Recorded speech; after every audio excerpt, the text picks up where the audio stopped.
is an Emmy Award-winning writer, actor, producer. She's the creator of Twenties on BET, and she's joining us today with one of the stars of her show. Please welcome Lena Waithe and Jojo T. Gibbs. Hey! What's up? Look at my twin. Welcome, Lena and Jojo. Now, Lena, you made history as the first Black woman to win an Emmy in 2017 for Best Comedy Writing for the Thanksgiving episode of Masters of None. Did the Emmy win open doors to more opportunities for you? I think an Emmy win just gains you a lot of trust, real quick. That's a good way. That's a good way of putting it. Yeah. But I think for me, I just really wanted to use it as a way to hold the door open for others to come through. And I still stand by myself. I'm looking forward to someone else coming and joining me. But it's important. My hope is to continue to mentor that person that may join me in that category. Well, speaking of mentoring, Jojo, you were going to pursue a career in journalism after college. What changed for you? You know, my experience in the journalism school really taught me that I was more of a creative. I felt like journalism was more of a boxed-in field for me in terms of creativity, and so I just gravitated back to my original dream, which was to become an actress. And I think journalism for me was like, this is how I'm gonna get on TV. And I used to watch the news with my great-grandparents every night. So I had the utmost respect for journalists, and they were famous in my little town. But I just realized I really wanted to be able to transform into different characters. That is awesome. And we are grateful for it, let me tell you. We're grateful for it. Lena, talk to us about your path into Hollywood. You paid your dues working as a PA, an assistant, and more. How did those roles help in shaping who you are today? Oh, wow. Yes, come through with the coffee. Okay. I mean, it's a real beautiful thing that I got a chance to work for people like Mara Brockett-Hill, Gina Prince Bythewood, Ava DuVernay. They helped shape, who I ultimately became. And I learned so much on that journey. It's not just, and now people can, if you have a video that goes viral, then all of a sudden you're thrown into the deep end. And I'm a big believer in the shallow end of the pool. You gotta learn how to kick, you gotta learn how to use arms, you gotta learn how to breathe underwater.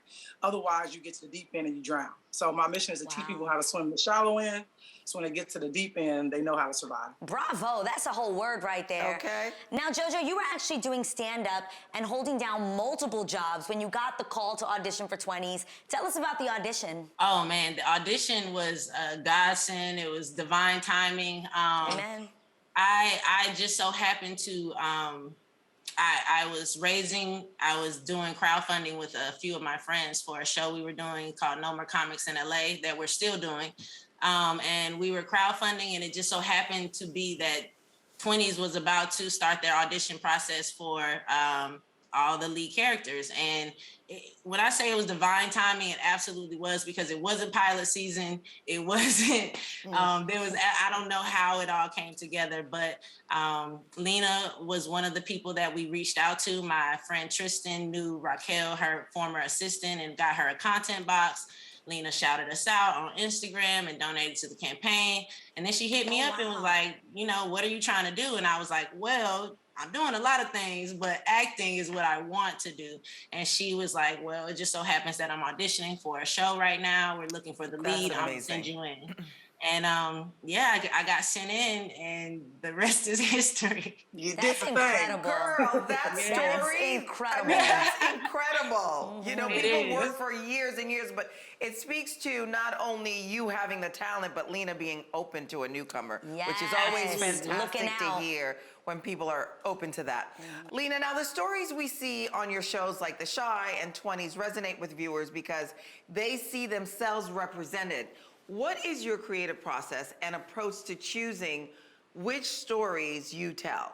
Well, I think that's really important for me, to make sure people see themselves, but then also want people to see a different perspective and to think about things in a different way. And I think for me, I pay attention to what's happening out there, and I'm listening, I'm talking to folks, I'm seeing what's going on social media. So whatever people are talking about, if more than 3 people or 2 people talk to me about something in the same day or within the same week, then that means we should tackle it or we should talk about it.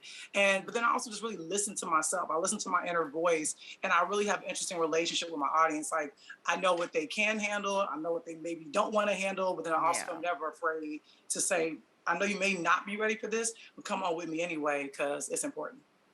It really is important. And with these powerful stories, it opens the floodgates to opinions. What do you say to people who criticize your work? Because we know there's trolls out there. Always. I think what it does is it adds to the legacy. Great work has always been debated. Mm-hmm. It's always been talked about. It's always been discussed. I'd rather them discuss it than the alternative. Start the conversation. I hear that. Yeah. Jojo, your character Hattie on Twenties is loosely based on Lena's life in her 20s. What research and preparation did you do for this role? Were you asking Lena all kinds of questions? Right, or were you stalking her? Well, yeah, I did a little stalking. You know, of course, I had to look up every YouTube video I could find, any Wikipedia information. You know, I tried to look up Chicago accents. I was like, look, this is wow. You went deep. I did try to go deep, but Lena kind of gave, Lena, I think, and then just the writing was so great, like once I read the script, I was like, I got this. I know what this. I feel this character. This character is a period in my life, and I felt very connected to her in a way that I felt like whatever I do, it'll be a great portrayal, and hopefully it is what they're looking for. Well, let's check out a clip from 20s. Yo, you want to go on a date? What? I asked if you want to go on a date with me. I heard you. I guess I'm just surprised to hear you say what you just said. I mean, look, we got a vibe, right? And ever since you gave me that whole speech about not judging a book by its cover, I've been wondering what it would be like to get to know you in a real way. In a deeper way, in a more intimate way. Ooh, there's a vibe, all right. There's a vibe. So good. Now, Jojo, you are also making history as the first mass-presenting woman of color lead in a series. For those who may not know, can you explain what is the first mass means?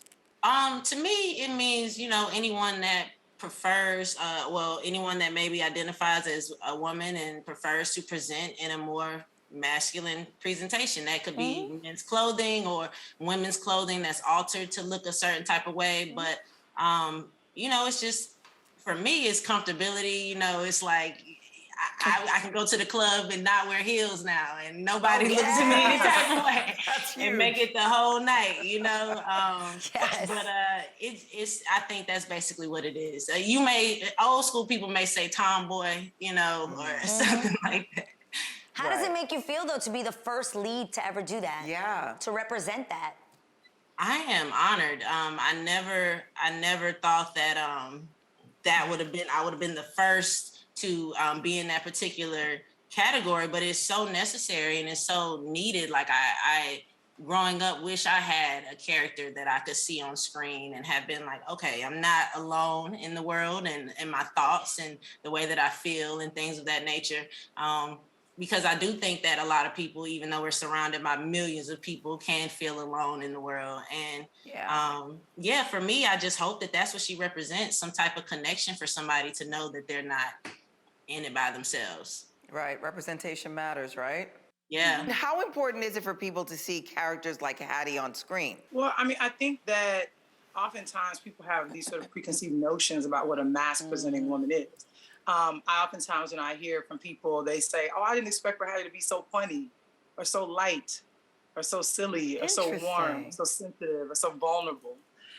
So it's important that we show people that just because you may present a certain way doesn't mean you're not soft, or it doesn't mean that you don't, think of yourself as a woman still. Because people may look at me and make assumptions about my pronouns. My pronouns are she and her, even though I may present as more masculine. So I think it's important for people to learn, to understand, and also it's important for mass-presenting lesbians to see themselves as a lead, as a protagonist, and go through the things that everybody else goes through. And I hear from so many women like, I'm straight, but I love 20s, or I'm in my 40s, but I love 20s. It's like, yeah, because Hattie has been us. We've all been Hattie. We've all been that character, Yep. whether you're queer, Black, in your 20s or not. Wow. Amen. Lena, you are now ushering in a new wave of talent like Jojo by reaching back through your Hillman Grad Mentorship Lab program. What inspired you to create this program? I think my own journey. You know, I did a couple writing mentorship programs, and I always wanted to make sure it felt more like community and that it wasn't the end once you graduated. I wanted people to know that mentorship is really a lifelong commitment. And the only way we get people to do well in the business is to make sure you're always there to answer questions, to be supportive, and then also to really help them build community. Because I think people often think, oh, if I could just get Lena to mentor me, I'll be great. Like, no, the person to the left of you and to the right of you can be your mentors. Because when Such all a the great chips point. fall down, that's going to be who's going to be there for you. And that's what's important, just the way Justin Simeon was there for me when we were coming up together. And I would see Issa out there doing her thing. You got to figure out who your community is and build with each other. You are a word and so much more, Lena. Thank you Yes, for it's everything so you do. true. You're really giving back to us in such an amazing way. Lena and Jojo, thank you for joining us today. Season 2 of 20s airs Wednesdays at 10 p.m. Eastern and Pacific on BET and BET Her. Make sure you guys stay tuned for the 20s After Show with B. Scott, airing immediately afterwards.